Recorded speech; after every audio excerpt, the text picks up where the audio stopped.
আওয়ামী লীগ আজকে পরপর 4 বার রাষ্ট্র ক্ষমতায়।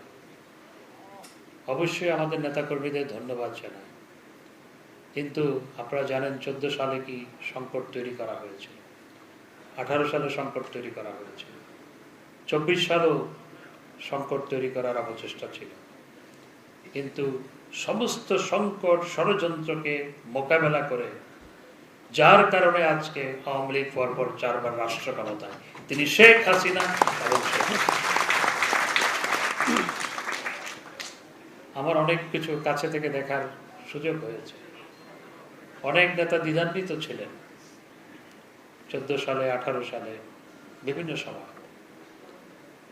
অনেককে নির্বাচন করতে বলা হয়েছে, 14 সালে নির্বাচনও করেনি, এমনও আছে।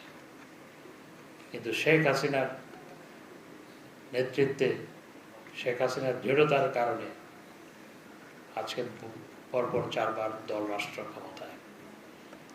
সেই কারণেই বিরোধী রাজনৈতিক শক্তি, যারা শুধু শেখ হাসিনার বিরোধী রাজনৈতিক শক্তি নয়, শুধু আওয়ামী লীগের বিরোধী রাজনৈতিক শক্তি নয়, তারা দেশ বিরোধী শক্তিতে রূপান্তরিত হয়েছে।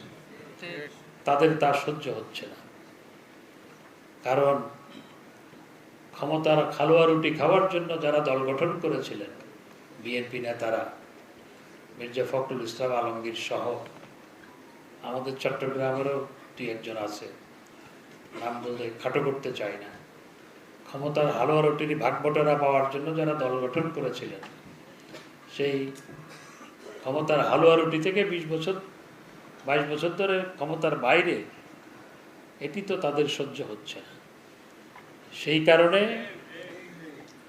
সেই কারণে তারা এখন ষড়যন্ত্রে লিপ্ত।